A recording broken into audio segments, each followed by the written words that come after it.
बाकी कैसा चल रहा है आप सभी का पुरुषार्थ? ठीक है। ठीक है। मेरा बिल्कुल ही ठीक नहीं है। ऐसा क्यों? अच्छा चलना चाहिए ना। क्या प्रॉब्लम है पुरुषार्थ करने में बोलो? आजकल तो बहुत सारे बच्चे अटेंटिवली चार्ट भी भेज रहे हैं। थोड़ा बहुत परिवर्तन देखने में आया है।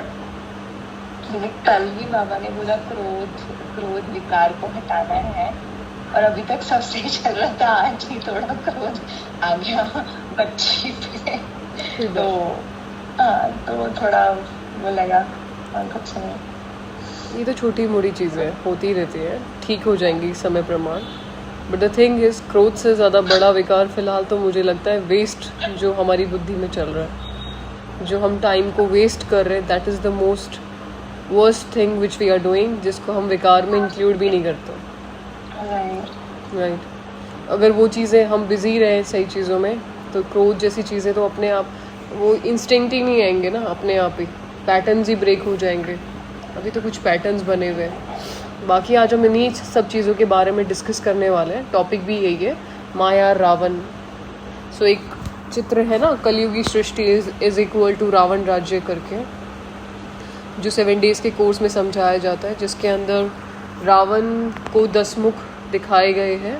और बाबा कहते हैं जिसमें कि 5 विकार स्त्री के और 5 विकार पुरुष के होते हैं, तब वो जा कर के रावण जनरेट होता है। रावण जैसा क्या कह सकते हैं, फिजिकल कोई व्यक्ति तो है नहीं रावण, लेकिन हम सब की मिल मिला के जो कॉन्शियसनेस फील्ड जो जनरेट होती है, जो माहौल जनरेट हो जाता है। जैसे अगर किसी घर में कोई व्यक्ति ऐसा रहता हो जो ड्रिंक करता है, जो मांस मदिरा खाता है, या जो भी करता है, ठीक है, तो वहाँ का, और नॉर्मली वहाँ ये सब चीज़ें बनती रहती हैं और सभी चीज़ें ऐसे ही होती हैं वहाँ पे, तो वहाँ का घर का माहौल थोड़ा अजीब सा रहता है। सुबह से शाम तक अगर कोई ड्रिंक कर रहा है, कोई गुस्सा कर रहा है, कोई लड़ाई हो रही है, कोई झगड़ा कर रहा है, तो उस घर का जो माहौल है वो बहुत डिस्गस्टिंग सा रहता है। वहाँ के वाइब्स भी वैसे ही होते हैं। और एक घर जहाँ पे सुबह सुबह सुबह उठ के लोग मेडिटेशन करते हैं या फिर जोत करते हैं, भगवान जी को याद करते हैं, घर में कुछ न कुछ ऐसे भक्ति से रिलेवेंट गीत बज रहे हैं, समय पर वहाँ झाड़ू पोछा हो रहा है, सफाई हो रही है, समय पर नाश्ता मिल रहा है, जो भी है खाना पीना एक शेड्यूल है घर के अंदर, ठीक है, सात्विक भोजन खाया जा रहा है, सात्विक भी ना सही पर शांति से अगर भोजन खाया जा रहा है, तो भी उस घर के वाइब्रेशंस अलग होते हैं। राइट। तो वो चीज़ कैसे, ये चीज़ों में दोनों में डिफरेंस क्या है? वाइब्स तो सबको पता होती होंगी ना।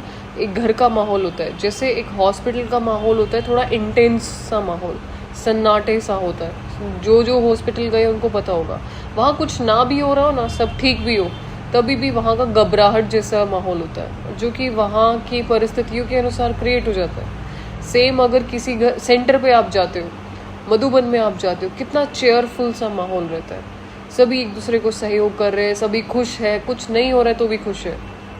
दोनों माहौल में फ़र्क क्या है? वहाँ के वाइब्रेशंस का फ़र्क है। वहाँ लोग कंसिस्टेंटली कैसी सोच रख रहे हैं, उस चीज़ का फ़र्क है।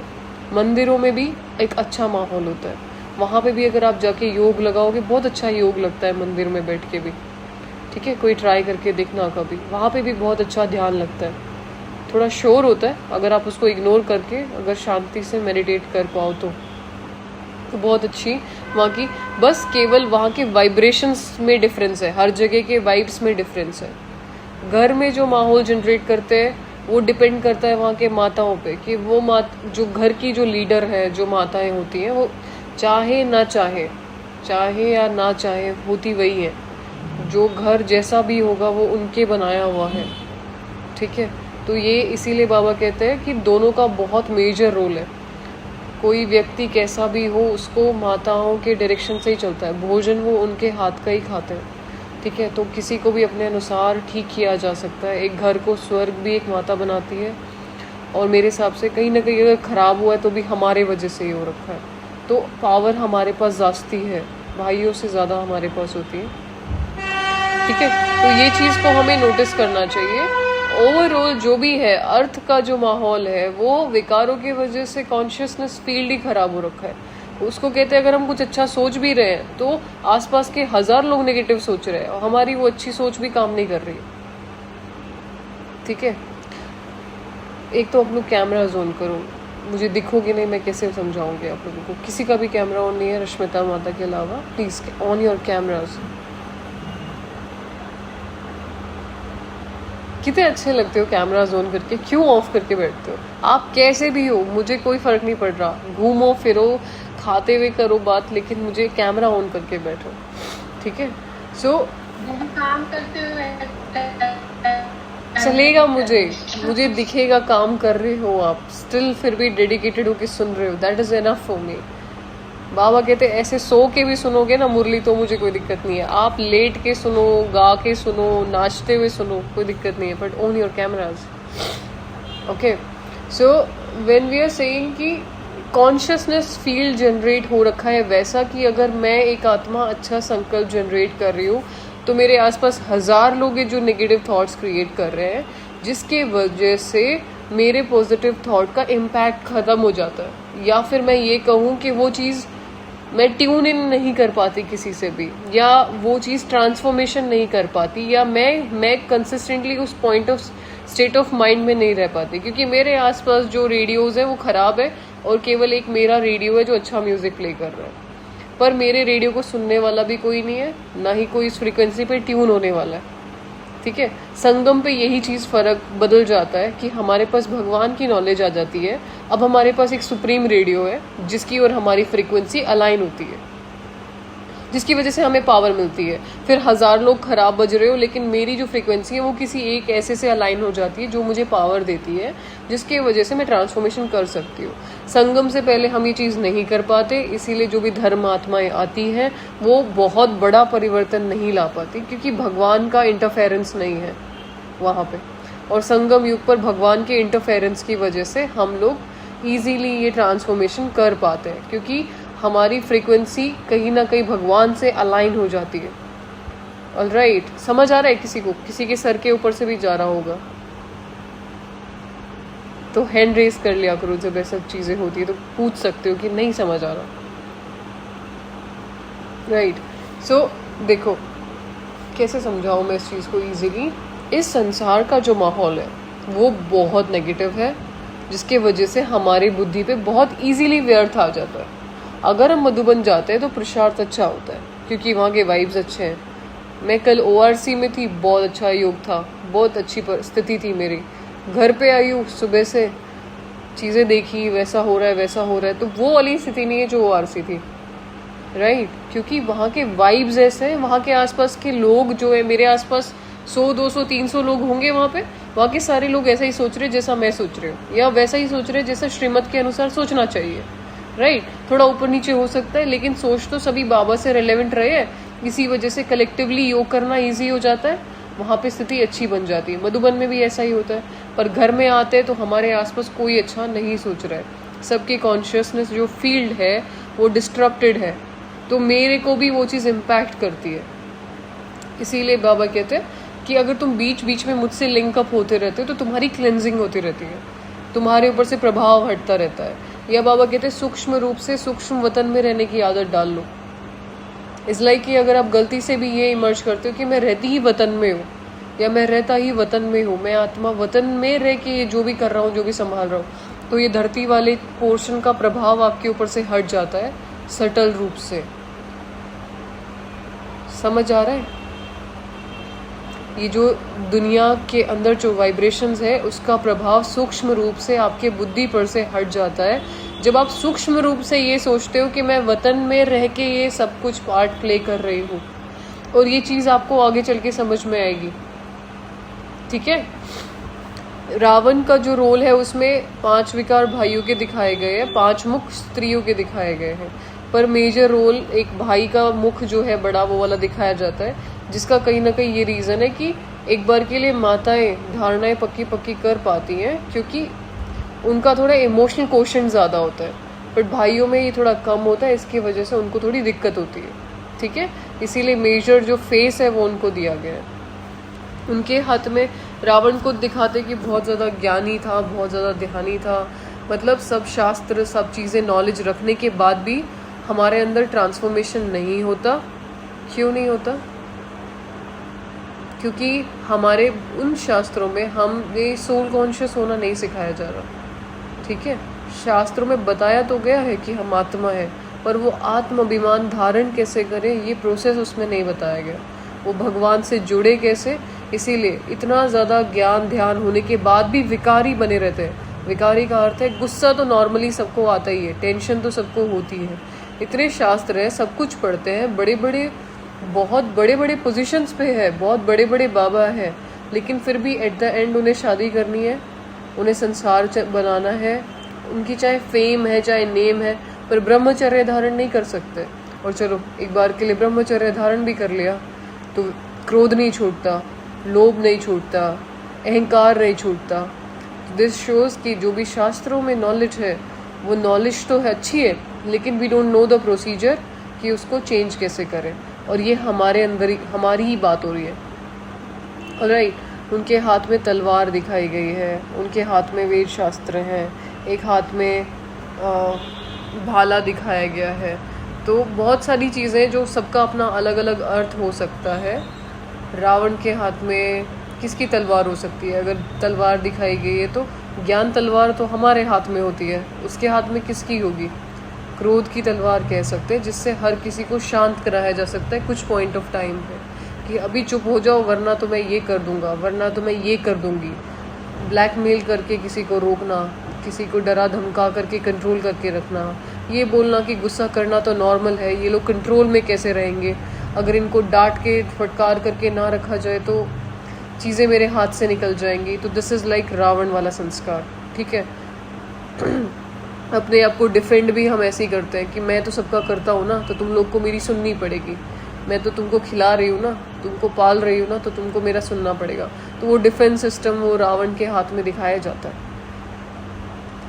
5 विकार स्त्री के, 5 विकार पुरुष के, ये बेसिकली विकारों ने सारा बहुत अच्छा रोल प्ले कर रखा है। और इस रावण के चित्र में भी एक बात कमाल की है कि यहाँ पे भी अर्थ फ्लैट ही दिखाई गई है, ठीक है। फ्लैट अर्थ का जो कंसेप्ट है, आई बिलीव इन दैट कि कहीं ना कहीं जो अर्थ है वो फ्लैट ही है, और जो भी चीज़ें हमें दिखाई जाती हैं वो हमारी नॉलेज थोड़ी कम है, इसके वजह से हम उन्हें इंटरप्रेट ऐसा करते हैं। बाबा के जो 4 युगों का जो चित्र है ना, ड्रामा व्हील है, उसके अंदर भी अर्थ को फ्लैट ही दिखाया गया है। हालांकि इस चीज़ का कोई प्रूफ नहीं है मेरे पास, but I believe in this theory कि हम जो भी साइंस पर भरोसा करते हैं, जिन भी वहाँ पे भी जो साइंस है ना आजकल कंट्रोल होती है पॉलिटिशियंस के हिसाब से, क्या दिखाना है क्या नहीं दिखाना वो पॉलिटिशियंस डिसाइड करते हैं, या लोग जो पावर में हैं वो जो उनके लिए यूज़फुल है केवल वो उतना हमें बताना ज़रूरी समझते हैं। तो बहुत सारी ऐसी चीज़ें जो हमें नहीं पता होती है, जो हमें बताई नहीं जाती है, जो चीज़ें हमें एग्जैक्टली क्लियर नहीं की जाती है, तो हम इस संसार की किसी भी नॉलेज पे भरोसा ना करें, क्योंकि बहुत चीज़ें डेंजरस है। एंड इवन आगे चल कर के लोगों के सामने जब फैक्ट्स आएंगे तो इसी की वजह से भी लोगों का भरोसा उठ जाएगा कि पता नहीं सत्य क्या है और क्या तो झूठ है, कि मोस्टली चीज़ें तो फेक हैं और क्या चीज़ें सही हैं वो पता भी नहीं है, राइट। जब अगर माया और इसकी रावण की बात हो ही रही है, वैसे माया और रावण में डिफरेंस क्या है? किसी को पता है ये बारे में? मैंने भी कभी सोचा नहीं ज़्यादा। माया और रावण में बड़ा डिफरेंस है कि माया हमारे अपने अंदर में जो है बड़ी है, मतलब माया एक बड़ी रूप है, माया सूक्ष्म रूप है और रावण थोड़ा उसका बड़ा है। मतलब माया के अंदर से रावण निकला, जड़ जो माया है, जड़ रावण नहीं। दीदी माया जो हमारे पास्ट कर्मास होते हैं वो माया के रूप में हमें अटैक करते हैं, जो वाले संस्कार है एक्चुअली, रावण संस्कार है, माया वाले संस्कार और माया हमारे पास कर्म। और बोलिए प्रतिभन। दीदी माया हमारे पास कर्म के जो संस्कार के रूप में जो आती है, जो लो वाइब्रेशन है। और रावण बोल सकते हैं कि जो अभी सब जगह है। चलो ठीक है, इसके अलावा किसी पे बताइए रश्मिता। हमारे अंदर विकार है और माया उनको बाहर निकालती है बार बार वो करके उसको जगाती, मतलब विकारों को। ओके हाँ, रावण माने एक्चुअल में जो 10 शीश दिखाते हैं ना, तो वो 10 विकार ही है, जैसे कि मेल का और फीमेल का 10 विकार को ही दर्शाया जाता है उसके 10 शीश के हिसाब से। और माया मीन्स जनरली हमारे जो वीकनेस होती है ना, कमजोरी जो होती है हमारी, मन से कमजोरियों से जो भी उत्पन्न होती है वही माया है। ठीक है, रावण माया का बड़ा रूप होता है। गायत्री बहन ओम बताइए। शांति दीदी। मैम ओम शांति दीदी, माया इंटरनल और रावण एक्सटर्नल। ठीक है, ओके। क्योंकि मैंने इस बारे में कभी ज़्यादा सोचा नहीं है, तो जितना मुझे अभी समझ में आ रहा है वो ये है कि मुरलियों में बाबा कहते हैं कि रावण मतलब 5 विकार, राइट, काम क्रोध लोभ मोह अहंकार। बट माया को बाबा ने 5 विकार कभी नहीं बोला, या माया को 5 कैटेगरीज में डिवाइड भी नहीं किया। Ravan is like an external, जो चीज़ दिखाई भी दे रही है कि ऐसी ऐसी है, and Maya is quite subtle, जो हमें समझ ही नहीं आता कि कब क्या हो रहा है क्या नहीं हो रहा। जिसकी मैं अभी आपको एग्जांपल दूंगी कि माया फिलहाल कैसे कैसे अटैक कर रही है हम ब्राह्मण्स पे। रावण का तो हमें पता है कि काम क्रोध लोभ मोह अहंकार इन चीज़ों में हमें नहीं आता है, आना है, ठीक है। But Maya is something which is very subtle, जो हमें पता भी नहीं चलता कि कहाँ से आ रही कहाँ से नहीं आ रही। ओवरऑल जो पूरे अर्थ का जो माहौल है वो इन सब चीज़ों की वजह से ख़राब है, जो ये 5 मेजर वाइसेस हैं। बट एक सटल रोल प्ले करती है कि अगर हम सही चीज़ कर रहे हैं तो हमें वो सही चीज़ ना होने देना, हमारे संस्कारों के रूप में आना, कहीं ना कहीं बाहर के वाइब्रेशंस के रूप में आना, दोनों है ओवरऑल एक ही चीज़, पर एक सटल है और एक बाबा ने एलिब्रेट करके बता दिया है कि रावण ये चीज़ होता है। माया को कई बार बाबा बेटी भी कह देते कि मेरा कल्याण तुम लोग के पास आएगी नहीं तो तुम पावरफुल कैसे बनोगे, ठीक है। तो वो कहते हैं कि तुम लोग को आगे बढ़ाने के लिए सपोर्टिव है, मेरी बच्ची है तो तुम सपोर्ट करती है, मैं तो कहता हूँ खुद जाके पेपर लो, ठीक है। लेकिन रावण के लिए बाबा कभी ऐसा नहीं कहते। तो मुरलियों के अनुसार ये जो कंक्लूजन है वो निकल के आता है। और अभी हम आपको ये बता देते हैं कि माया फिलहाल जितना हम देख पा रहे हैं वो कैसे कैसे माया इज समथिंग ना जिसके बारे में हमें पता होना बहुत ज़रूरी है, पर नॉर्मली हमें पता नहीं होता है। और ये हम ब्राह्मणों के साथ सबसे ज़्यादा बड़ी प्रॉब्लम होती है कि हमें पता भी नहीं होता और माया कब आ गई और हम संशय बुद्धि कब हो गए और हमने कब ज्ञान छोड़ दिया और कब मुरली छोड़ दी और कब पुरुषार्थ छोड़ दिया। कई बार होता है कि ज्ञान योग धारणा, मुरली सुन रहे, अमृत वेला कर रहे, लेकिन हम ब्राह्मण जीवन नहीं जी रहे, वो भी एक माया का फेज होता है। ये एक बहुत डेंजरस चीज़ होती है। जैसे पता है आप मुरली सुन रहे हो, सेंटर पे सारी सेवाएं कर रहे हो, ठीक है, लेकिन आप अच्छे पुरुषार्थ नहीं कर पा रहे हो, आप एज अ ब्राह्मण अपने लाइफ को एंजॉय नहीं कर पा रहे हो, ठीक है। ये एक बहुत बड़ी माया होती है जो कहीं ना कहीं हम सब फेस करते हैं। और सबसे बड़ी बात तो ये कि हमें पता भी नहीं चलता कि कैसे हो रहा है, कहाँ से हो रहा है, क्या आ रहा है। सेंटर्स पे कई बार हम समझते हैं कि मेरा ये जो मान शान की माया होती है कि मुझे मान मिले, मुझे थोड़ा शान मिले, मेरा थोड़ा सम्मान हो, अगर मैं कर रहा हूँ तो थोड़ा दिखाई देना चाहिए, सबको बताया जाना चाहिए, सटल रूप से ऐसे भी आती है, ठीक है। ये भी होता है कि दूसरे को ज़्यादा क्यों हो रहा है, मुझे थोड़ा कम क्यों मिल रहा है, मैं फेवरेट क्यों नहीं हूँ दीदी के लिए और दूसरे क्यों फेवरेट है, ऐसे भी आती है। कि मेरी इंसल्ट हो गई, दीदी ने मुझे ऐसा बोल दिया वैसा बोल दिया, ऐसे भी आती है, ठीक है। और कैसे आती है माया कि मैं तो बहुत सारी हम क्लासेस सुन रहे लेकिन हम धारणा नहीं कर पा रहे, सुन तो बहुत कुछ रहे पर धारणा नहीं हो रही, उन एक भी क्लास के अनुसार हम चल नहीं पा रहे। एक क्लासेस करवाने की भी माया होती है कि मुझे क्लास करानी है, मुझे क्लास करानी है, क्लास कराने का मेरा मन है, मैं ही क्लास कराऊं, मैं क्लास कराऊं, ये भी बहुत बड़ी माया होती है, ठीक है। कि मेरे को क्लास कराने का ही मन होता रहे, धारणा नहीं करनी है। लेकिन ज्ञान, और हम भले ही ज्ञान सुनाने में बहुत अच्छे भी हो कि बहुत परफेक्ट एक्यूरेसी से हमें ज्ञान सुनाना आता है, बहुत कुछ है हमारे पास सुनाने के लिए, लेकिन ये मन करना भी बहुत बड़ी माया है कि मुझे मन ही यही करता रहे कि मुझे क्लास करानी है, ठीक है। मेरी बात पहले सुनी जानी चाहिए, मैं पन में आती कि मैं ऐसा करता हूँ, मैं वैसा करता हूँ, कहीं पे अपने आप को रोकने में, किसी को आगे ना बढ़ने देने में, कोई आगे बोल रहा है तो उसकी ना सुनने में, दीदी की अगर सेंटर पे कोई बड़ा कुछ कह रहा है तो उस बात में अपनी बुद्धि चलाते हैं जब हम, कि नहीं उनको थोड़ी पता है इस चीज़ का, मैं सही हूँ, भले ही मैं सही पे भी हूँ, लेकिन यकीन मानो कि फ़िलहाल उनकी सुनना ही सही है ड्रामानुसार। तो ये चीज़ों में संशय आता है कि वो उनको तो कुछ पता नहीं है, यहाँ पे तो ऐसा होता है वैसा होता है। ये भी बहुत बड़ी माया है, ठीक है। और क्या सटल रूप से मैं माया एक्सपीरियंस कर रही हूँ आजकल, कि मैं तो बहुत कुछ सुन रही हूँ, मैंने तो बहुत सारी क्लासेस की हुई है, मैंने तो सब कुछ पढ़ा हुआ है, उससे जो माया आती है। अगर आपके पास दिन भर का एक अभ्यास नहीं है करने के लिए, एक प्लान आपके पास नहीं है, पुरुषार्थ आप कुछ भी आप नोट डाउन करके अभ्यास नहीं कर रहे हो, मतलब आप माया के अधीन हो, ठीक है। अच्छा, बहुत कुछ सुनना भी, जैसे हम एक बहुत लेटेस्ट माया कि जैसे हम व्हाट्सएप पे एक्टिव रहते हैं, इंस्टा पे एक्टिव रहते हैं, फेसबुक पे एक्टिव रहते हैं, हम समझते हैं हम सेवा कर रहे हैं, हम मैसेजेस को फॉरवर्ड कर रहे हैं, ठीक है, इधर से उधर भेज रहे, उधर से इधर भेज रहे हैं, दुनिया भर के मैसेज। आप मुझे बताओ, आप मैक्सिमम कितने ग्रुप्स में हो जो यज्ञ से कनेक्टेड हैं? कम से कम 3, 4, 5, 6 ग्रुप्स में होंगे जिसमें आप मैसेजेस आते हैं। और कितने मैसेजेस आप दिन भर में पढ़ लेते हो ये बता दो, जो भी उन ग्रुप्स में आते हैं जिनमें भी आप जुड़े हुए हो। फॉरवर्ड कितने करते हो ये बता दो। ओनली आपके ग्रुप में ही मैं हूँ, बाकी सब कट गया है।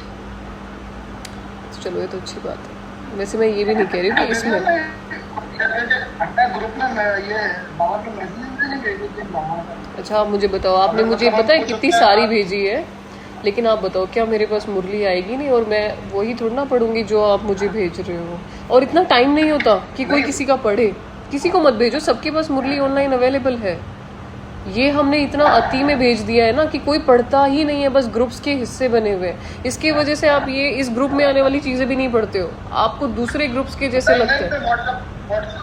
व्हाट्सएप ग्रुप की बात नहीं कर रहा हूँ मैं, एफबी और इंस्टा की बात। मत किसी को मत भेजो, सबके पास मुरली ऑनलाइन अवेलेबल है। Stop forwarding that. जब तक आपको किसी ने कोई पॉइंट्स भी मत भेजो। नहीं कोई पढ़ रहा है, कोई नहीं पढ़ रहा, किसी के भेजे हुए पॉइंट्स मत भेजो अनटिल और अनलेस आपके पास कुछ ऐसा है जो यज्ञ में कोई दे ही नहीं रहा, ठीक है। इस चीज़ को हम लोग सब समझे ना, ये बहुत बड़ा वेस्ट हमारे अंदर ही जनरेट कर रहा है। हमें लगता है कि हम सेवा कर रहे हैं, हम बस व्हाट्सएप पे एक्टिव है, हम सेवा नहीं, ये सेवा नहीं होती है। और आजकल हर कोई इतने मैसेजेस भेज रहा है, कोई किसी के मैसेजेस नहीं पढ़ रहा है। Stop doing this. मान रहे हो आप इस चीज़ को? मैं किसी भी तरह से आपको हर्ट नहीं करना चाहती हूँ, but this is the fact which you need to learn और अंडरस्टैंड कि हमें फॉरवर्ड करने से हमारा कोई बड़ी सेवा नहीं हो रही है। स्टॉप फॉरवर्डिंग इट, अभी मत करो, कुछ टाइम के लिए रोक दो बस, और अपने उन्नति पे ध्यान दो कि आप क्या सही कर सकते हो। फॉरवर्डिंग मैसेजेस भी वो करते जो फ्री टाइम में बैठे हुए, जिनके पास शायद पुरुषार्थ करने के लिए कुछ नहीं है, वो मैसेजेस को इधर से उधर फॉरवर्ड कर रहे हैं क्योंकि उनको लगता है कि वही सेवा कर लेते। चलो, भावना शुभ होती है सबकी, बट आई थिंक कि टाइम वेस्ट बहुत जास्ती हो रहा है इसकी वजह से, और कोई बड़ी सेवा नहीं निकल रही है। बहुत ज़्यादा टाइम दे रहे हो और सेवा बहुत कम निकल रही है। प्रोडक्टिविटी बहुत कम है उस चीज़ के अंदर, ठीक है। तो अगर आप लोग किसी भी ऐसे एक्स्ट्रा ग्रुप्स में हो जो रिक्वायर्ड नहीं है, लीव ऑल दोज ग्रुप्स अभी। और भले ये ग्रुप भी एक्स्ट्रा लगता हो, छोड़ दो। You are not bounded to be in this group also.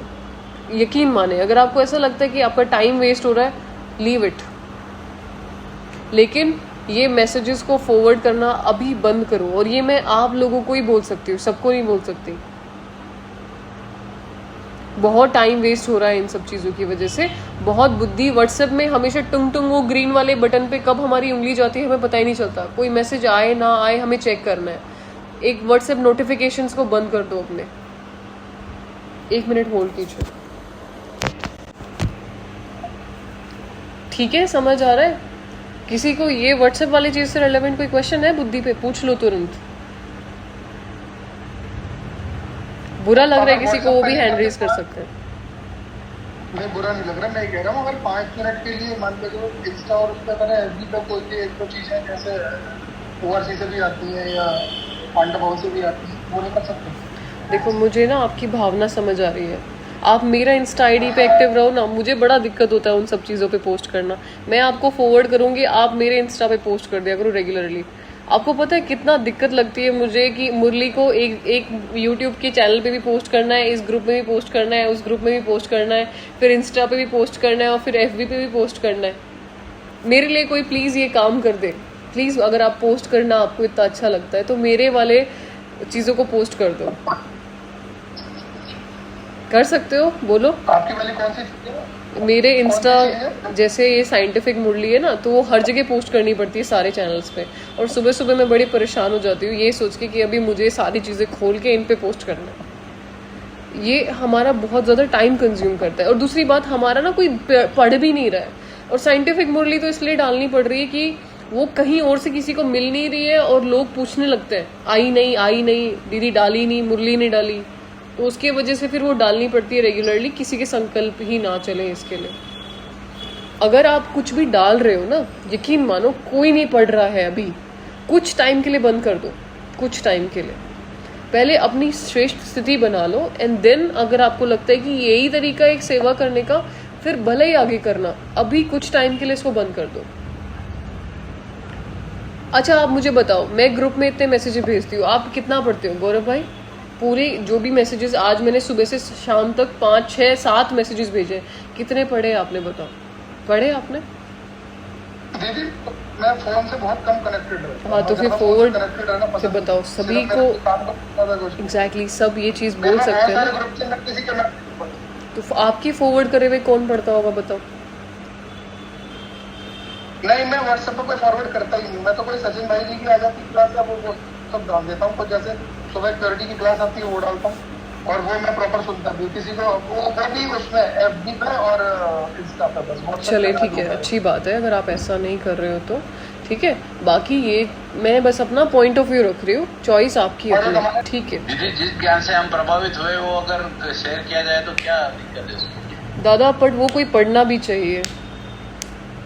जैसे हम प्रभावित तो हो रहे हैं, हमें लग रहा है कि सामने वाला भी प्रभावित होगा, ऐसा जरूरी कहीं नहीं। ना कहीं तो कोई लोग कहीं वो तो वो यूनिक नहीं, है उसके अंदर हम सब कुछ शेयर नहीं करते हैं। जो हम जो बहुत अच्छी हिट करती है वही करते हैं। वो लेकिन वो आपको हिट कर रही है, जरूरी नहीं है वो सामने वाले को हिट करे,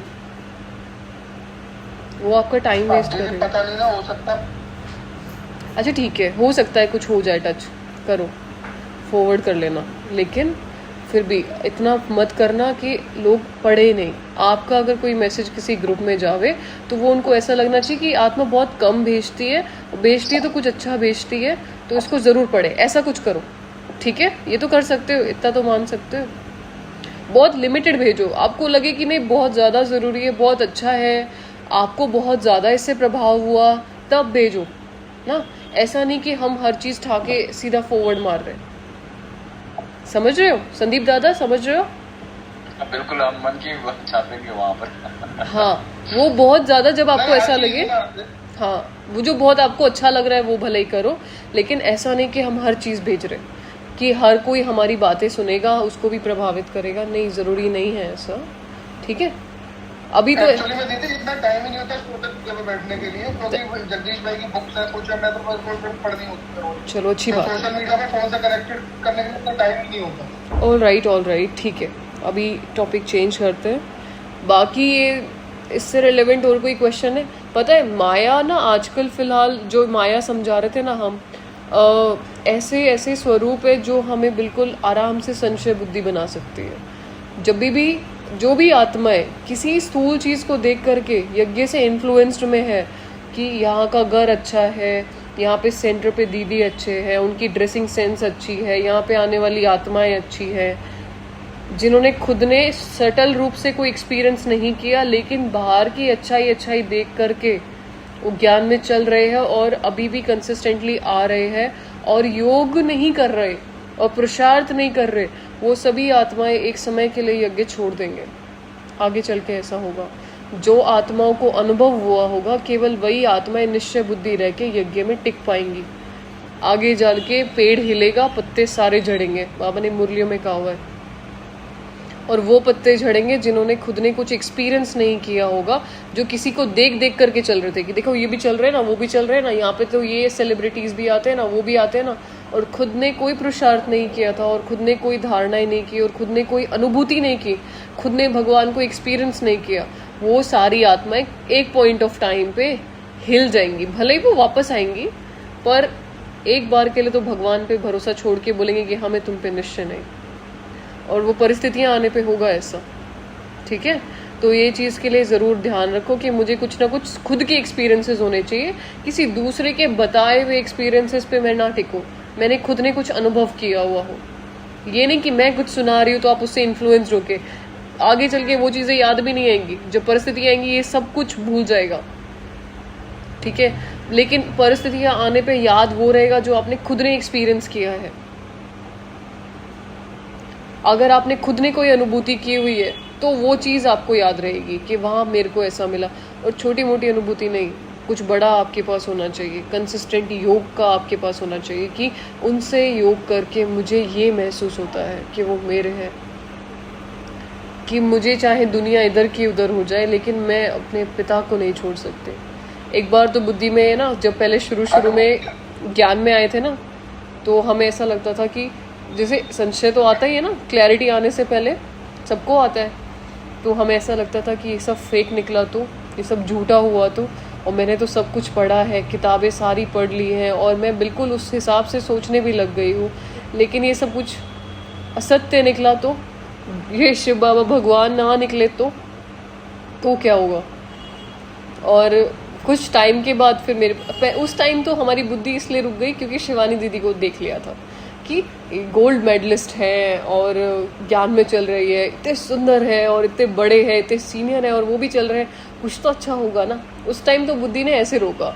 और फिर कुछ टाइम के बाद जब थोड़े अनुभवी हो गए तभी ना बुद्धि ने ये जवाब दिया कि चाहे आप झूठे सही और चाहे आप सच्चे सही, हम जो भी रहेंगे हमेशा आप ही के रहेंगे, ठीक है। चाहे जो भी हो जाए, इधर का उधर हो जाए दुनिया, आपसे जो अनुभूति हमें होती है वो कोई दुनिया वाला कुछ भी कहे, कोई कैसा भी हो जाए, पर मुझे आप पे निश्चय है कि आप हो और आप मेरे जीवन में परिवर्तन करते हो।